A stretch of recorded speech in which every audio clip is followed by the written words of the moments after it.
Olá, boa noite. Sejam todos muito bem-vindos ao canal Embarque Imediato, trazendo as últimas notícias do mundo rodoviário. Na semana passada, a Mob Rio anunciou nas redes sociais que o sistema BRT sofrerá alterações a partir da próxima quarta-feira, dia 20 de setembro de 2023. Os coletivos da linha 50 Centro Olímpico Jardim Oceânico não irão mais realizar paradas nas estações Minha Praia e Morro do Outeiro. Como alternativa, a companhia de transportes orienta os usuários do serviço a utilizar a conexão entre as estações Minha Praia e Morro do Outeiro pela linha 51 e a conexão entre a estação Asa Branca e os terminais Centro Olímpico e Alvorada pela linha 52. Nesta última sexta-feira, dia 15 de setembro de 2023, a Prefeitura de Patos, na Paraíba, anunciou a chegada de um novo micro-ônibus 0 km, que atenderá a população pelo programa Tratamento Fora de Domicílio, o TFD. O coletivo, que foi adquirido através de uma emenda parlamentar, será utilizado para transportar os moradores até Campina Grande e João Pessoa, onde receberão tratamento médico. O veículo suporta até 25 passageiros e conta com equipamentos de acessibilidade para pessoas com deficiência. O modelo de ônibus elétrico Azure A12BR, fabricado na China pela Rieger Bus, recebeu recentemente a adesivação do sistema de transportes da capital paulista para circulação em testes pela empresa Transwolf, que opera na zona sul da cidade. O objetivo é verificar o desempenho nas ruas da capital paulista, a exemplo do que ocorreu na cidade de Curitiba. Segundo a empresa, os resultados na capital paranaense foram positivos. Anteriormente, os coletivos já haviam realizado uma primeira fase de testes. Esta será a segunda verificação. Nesta segunda-feira, o prefeito Ricardo Nunes apresentou 50 primeiro ônibus elétricos da nova geração de modelos deste tipo de tração feitos por um consórcio formado pelas empresas Caio, Eletra, WEG, Mercedes-Benz e Scania, dependendo da configuração. As empresas vão receber 15% a mais para operar estes ônibus. Ainda segundo a empresa, 50 destes coletivos já estão prontos. São ônibus do tipo padrão de piso baixo, com 12 metros de comprimento, mas a companhia diz também que pode entregar veículos articulados. Os ônibus da marca são do tipo monobloco e não recebem carrocerias brasileiras e chegariam prontos da China, de onde serão importados. Para o ano que vem, a Rieger disse que informou à prefeitura que pode trazer em torno de 3.000 unidades. Os subsídios ao sistema de transporte da capital paulista vão aumentar com a inclusão dos ônibus elétricos na frota. Foi o que confirmou o prefeito Ricardo Nunes a entrega das 50 primeiras unidades da nova geração destes veículos na manhã desta segunda-feira, dia 18 de setembro, em frente ao estádio de Pacaembu, na zona oeste da cidade de São Paulo. Nunes disse que a remuneração maior, em média 15% a mais, para as empresas operarem estes ônibus ocorre por causa do investimento na compra dos elétricos, que são aproximadamente 3 vezes mais caros que os a diesel. O prefeito disse que o investimento vale a pena porque ao longo da vida útil dos elétricos, o valor se paga porque o custo por quilometragem percorrida é menor que os modelos a diesel. Até dezembro, devem ser inseridos 600 ônibus elétricos no sistema paulistano. Segundo o prefeito, neste ano de 2023, os subsídios ao sistema de ônibus podem chegar a 5,8 bilhões de reais. Nunes confirmou no evento que tem a intenção de acabar com o sistema de trolebus, ônibus elétricos conectados à fiação aérea. De acordo com Nunes, o objetivo é ir aposentando estes veículos. O prefeito, para isso, argumentou que os trolebus atrapalham para os projetos de aterramento de fiação e que a manutenção da rede aérea custa 30 milhões de reais por ano. Nunes ainda citou grupos de defensores de trolebus, mas ainda disse que como prefeito não pode ter predileção por nenhum tipo de veículo em específico. O prefeito disse que o fim dos trolebus será gradativo e o fim é uma questão prática e objetiva. Sobre Sobre os financiamentos internacionais, Nunes explicou que o dinheiro irá diretamente para as empresas, com a intermediação da Prefeitura para obtenção de taxas de juros menores. Até abril de 2024, devem ser liberados os recursos de 2,5 bilhões de reais pelo Banco Interamericano de Desenvolvimento e Banco Mundial. A contrapartida da Prefeitura será de 625 milhões de reais. A carência para pagamento é de 4 anos com prazo total de financiamento de 15 anos, que é a vida útil dos ônibus. Antes disso, devem ser conseguidos recursos por meio do BNDES e Banco do Brasil, de acordo com o prefeito. Esses 50 ônibus apresentados nesta segunda-feira tiveram financiamentos pela Enelx, também contando com a energia e infraestrutura. As empresas de ônibus vão pagar diretamente a Enelx. Os 50 veículos já começaram a operar imediatamente. Os veículos têm carroceria Caio sistema Eletra, chassis Mercedes-Benz ou Scania, baterias e motores WEG, GCM.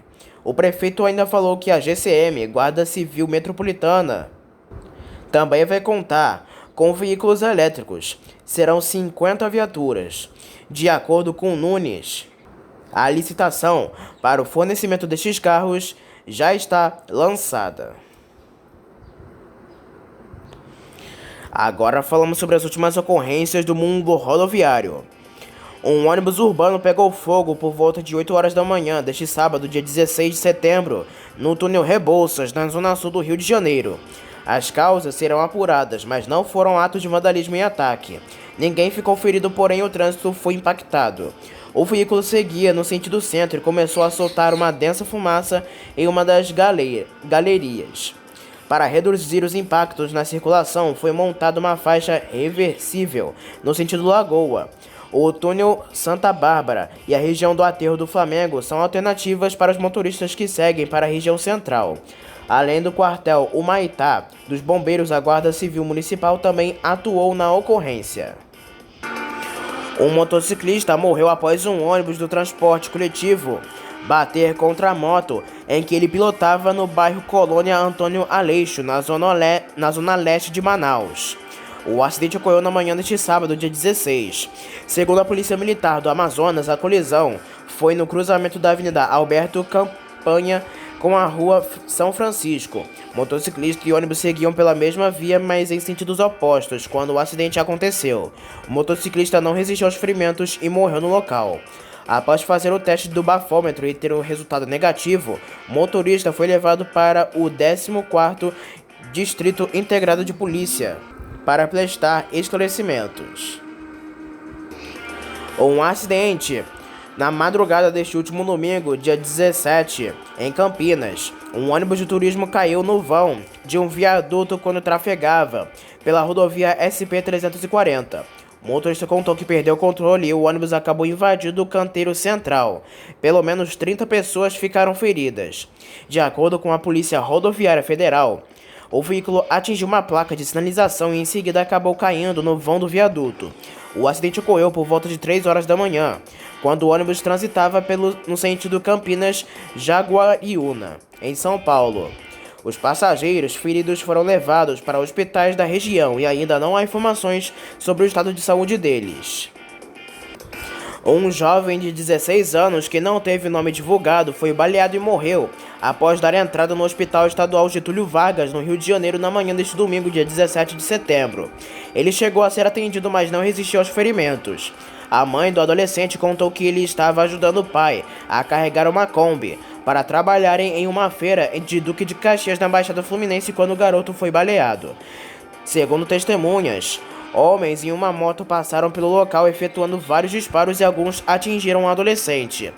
Após o adolescente ter sido baleado ainda durante a manhã, criminosos teriam ateado fogo em um ônibus na estrada do Quitungo. Em nota, a Polícia Militar informou que, ao chegarem no local, os agentes constataram que se tratava de um protesto realizado por moradores da comunidade da Tinta. O policiamento foi reforçado na região, Ainda segundo a PM, não havia ações envolvendo equipes da PM na região durante o episódio. A Polícia Civil investiga o caso. Moradores da região disseram que desde a noite deste sábado há tiroteio na região entre criminosos e facções rivais. Uma pessoa morreu e 32 ficaram feridas por volta de 3 horas da tarde deste domingo, dia 17 de setembro, por causa da queda de um ônibus de fretamento em um barranco na estrada de Jaceguava, próximo ao número 100 em Parelheiros, no extremo sul da capital paulista.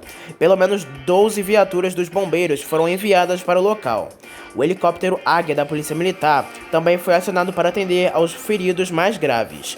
A morte de um dos ocupantes do ônibus que voltava de um evento religioso foi confirmada pela Secretaria de Segurança Pública no início da noite. A identidade da vítima não foi divulgada. As causas do acidente vão ser apuradas. A empresa responsável pelo ônibus disse que está prestando suporte às vítimas e familiares.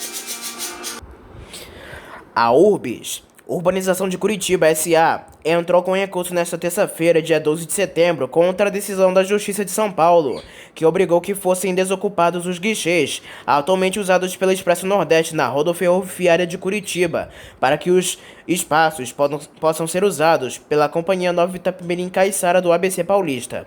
A segunda instância ainda vai decidir sobre o pedido que apareceu no sistema judiciário nesta sexta-feira, dia 15 de setembro. O recurso ocorre mesmo com a Urbis se comprometendo em liberar estes pontos de vendas de passagens e notificando a Expresso Nordeste. No dia 28 de agosto, a Justiça de São Paulo determinou que fossem liberados para a Nova Itapemirim-Suzantô exatamente os mesmos guichês que eram usados pela Itapemirim-Caiçara e não somente a mesma quantidade de postos. Em Curitiba, a notificação da Urbis à Nordeste foi enviada em 31 de agosto, com liberação estimada nesta sexta-feira, dia 15. No recurso, a Urbis aponta o que considera algumas brechas dadas pela Nova Itapemirim-Suzantô, como a ausência constante de funcionários no atual guichê da Companhia do ABC Paulista e o baixo movimento de passageiros para a empresa. Ainda no recurso, a Urbis chama de absurda a exigência da Nova Itapemirim-Suzantô, que opera por arrendamentos de linhas e estruturas que eram de responsabilidade das viações Itapemirim e Caiçara, que tiveram a falência decretada em 21 de setembro de 2022. Vislumbra-se, pois que, em verdade, os arrendantes não tinham direito amparado em nenhum termo de outorga e sequer posse fática de qualquer espaço dentro do terminal rodoviário da capital paranaense, além de deixar pendências financeiras, o que equivale a dizer que não tinham direito a guichê algum.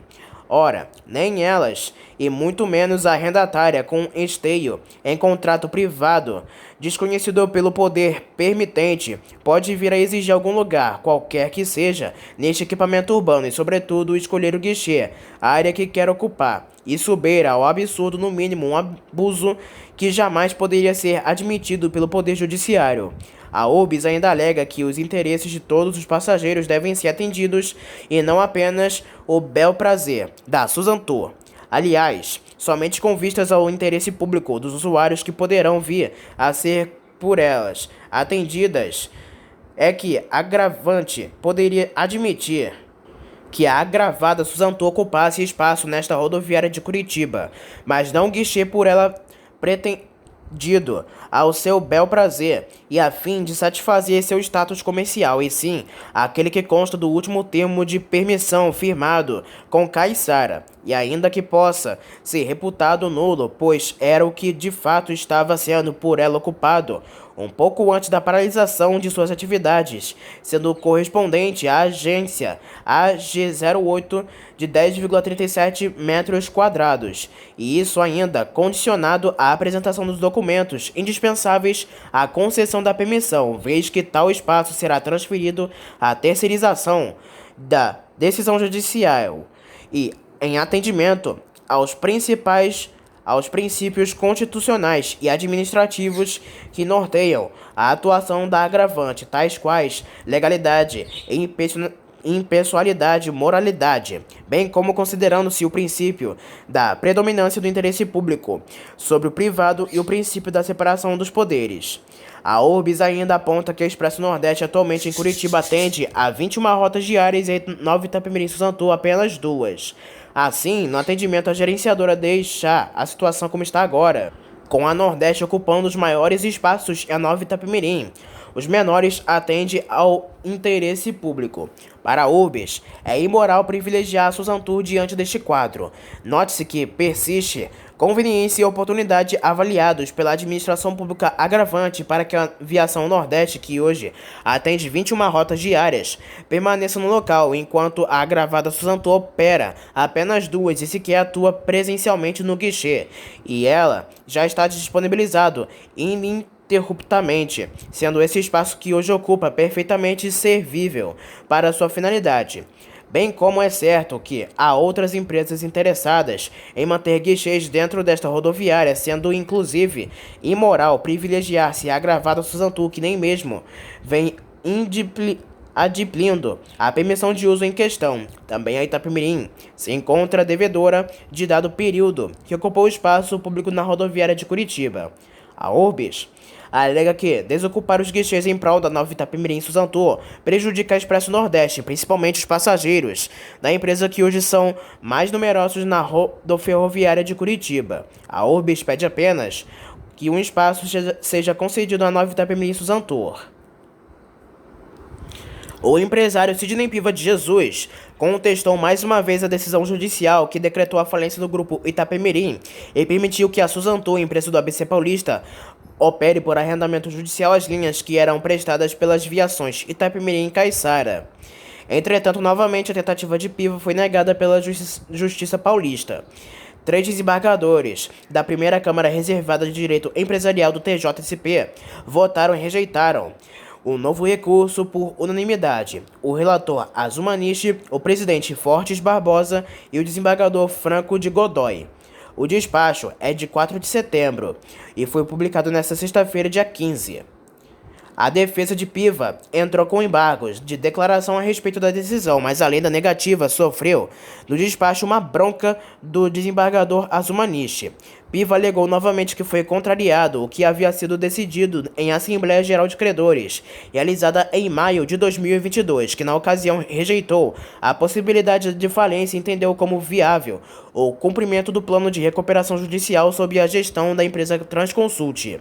A bronca veio pelo fato de a defesa tentar mudar a decisão mais embargos de declaração não só para isso, mas como explica o relator no despacho. Não se admitem embargos de declaração com um propósito de questionar a correção do julgado para obter sua substituição por outra que esteja de acordo com os interesses da parte embargante.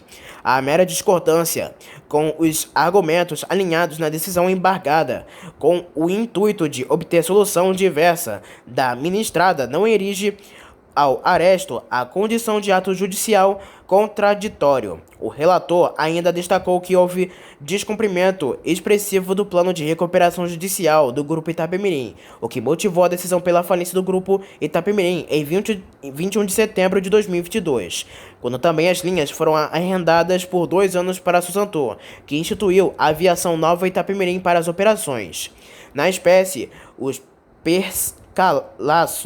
percalços ocorridos durante o feito recuperacional acarretaram os descumprimentos expressivos do plano de recuperação judicial, razão pela qual houve a convolução da recuperação judicial em falência. A despeito, a deliberação dos credores de substituição da gestão e prosseguimento das operações. Certo é que o plano apresentado pela empresa Transconsult continha diversas promessas equivocadas, com repetição das condições anteriormente impostas. Dessa forma, não sendo a atividade economicamente viável, descabida a preservação das empresas ao todo custo, de forma que a decretação da quebra era de rigor. No decorrer do despacho, mais uma bronca. A turma de desembargadores fez questão de deixar registrado que não é obrigada a toda hora, exaustivamente, ficar explicando a decisão pela falência do Grupo Itapemirim e o arrendamento para a Suzantu aos advogados de Piva. Convém anotar que a turma julgadora não está obrigada a fundamentar de forma exaustiva todos os aspectos da decisão, nem é necessária a manifestação sobre todos. A fundamentação vem do acórdão é suficiente para pré-questionamento, implícito ou explícito, dos dispositivos invocados, pois expôs claramente as razões de decidir. Além disso, não houve negativa de vigência ou qualquer forma de afronta a dispositivos legais ou constitucionais, mas apenas a interpretação das normas vigentes em nosso ordenamento jurídico. Importante frisar que o julgado não se presta a responder verdadeiro questionário elaborado pelas partes, não havendo necessidade de apontar cada artigo de lei ou precedentes a respeito de todos os pontos abordados.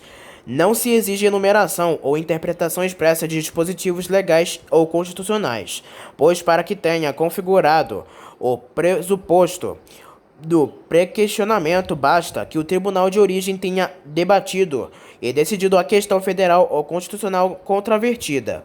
Não há, portanto, qualquer vício na decisão embargada. Compreendo observar que a finalidade dos embargos de declaração não é a de reabrir a discussão acerca da matéria decidida no recurso originário, mas apenas suprir eventuais omissões ou esclarecer obscuridades ou contradições que possam existir no julgamento. Antes, o exposto, rejeito os embargos de declaração. Para fechar as notícias da Itapemirim, a primeira Câmara Reservada de Direito Empresarial, segunda instância do TJSP, negou mais um recurso movido pela ANTT, no processo contrário ao arrendamento das linhas que eram operadas pelas viações de Itapemirim e Caiçara, que faliram pela Suzantur do ABC Paulista. A decisão foi publicada nesta terça-feira, dia 19 de setembro. Desta vez foi negado um agravo de instrumento movido pela ANTT. A decisão, assim, permite que a empresa do ABC continue operando e retomando mais linhas que eram de responsabilidade da Itapemirim e Caiçara. Para assumir as linhas por arrendamento, que vai durar no máximo 2 anos, a Suzantur constituiu a Viação Nova Itapemirim.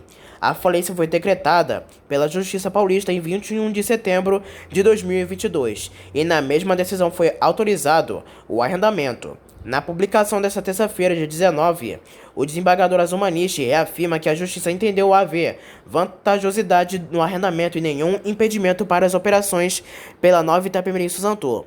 Segundo a Justiça, a medida arrendamento é temporária e não traz prejuízo ao mercado, pode beneficiar.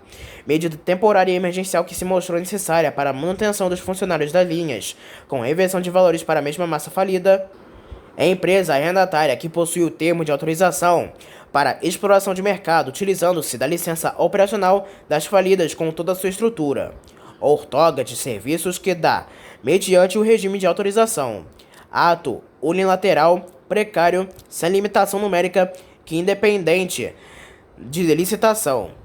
Possibilidade das demais interessadas apresentarem requerimento diretamente à agência reguladora para a obtenção da autorização do serviço regular e, por último, a ausência de prejuízo financeiro e operacional.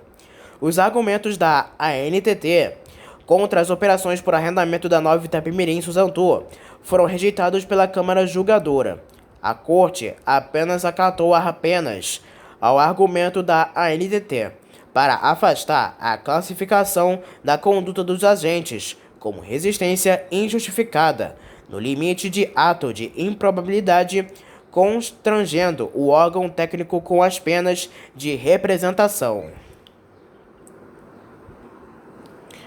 Saudosismo e amizade marcaram mais um encontro de ex-funcionários e administradores da CMTC, Companhia Municipal de Transportes Coletivos, a empresa pública da cidade que existiu entre 1946 e metade dos anos 1990. Já é o quarto evento que neste sábado, dia 9 de setembro, foi realizado na Vila Nova Cachoeirinha, na zona norte de São Paulo. O intuito agora, em data a ser definida, é ter um encontro na zona leste da capital paulista, em uma das áreas de maior atuação da empresa pública, que teve garagens no Tatuapé e Brás, por exemplo. Mais que uma empresa, oportunidade de lembrar histórias, linhas e modelos de ônibus. Eventos como este ajudam a entender como se desenvolveu a cidade, já que a CMTC foi fundamental no crescimento econômico ao atuar no transporte de trabalhadores e estudantes que batalhavam por uma vida melhor. O encontro foi realizado pela Associação dos Ex-Funcionários da CMTC e contou com um ônibus monobloco O364 Mercedes-Benz dos anos 1980, relembrando um dos modelos e pinturas da companhia pública. O design, com a faixa vermelha sobre a pintura branca, remete à época de municipalização dos transportes nos anos da década de 1990. Nesse evento, nós contamos com ex-funcionários da CMTC de fato, com filhos de ex-funcionários e também com vários simpatizantes. Participaram também várias pessoas de empresas de ônibus que hoje operam no município de São Paulo. O pessoal ficou muito satisfeito e muito feliz com o nosso quarto encontro dos ex-funcionários da CMTC e apoiadores de transporte, disse o presidente da Associação Washington Carvalho de Oliveira. Foram várias as contribuições da CMTC para que os transportes da cidade de São Paulo, que vão desde a organização das linhas, acompanhando e induzindo o crescimento urbano até veículos menos poluentes. Se atualmente a ordem é sustentabilidade nos transportes, há décadas a CMTC se debruçava sobre este tema. Exemplos não faltam. Os primeiros trolleybus do Brasil, entre 1947 e 1949. Em 1978, uma geração mais moderna e nacional de trolleybus pelo Plano Sistram, do então secretário de Transportes Adriano Branco, na gestão do prefeito Olavo Setúbal.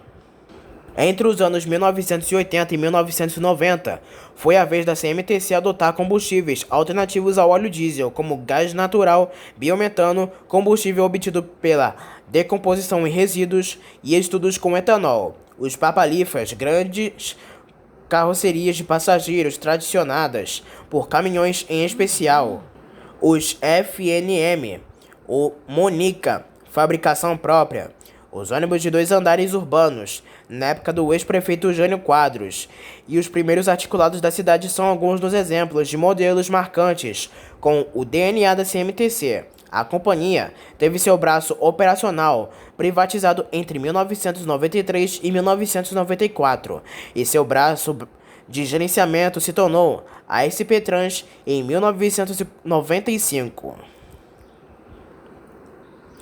E para finalizar, uma última notícia. A Iveco Bus afirmou que está apta para participar da licitação do programa Caminho da Escola do governo federal. A companhia aguarda a reabertura da concorrência.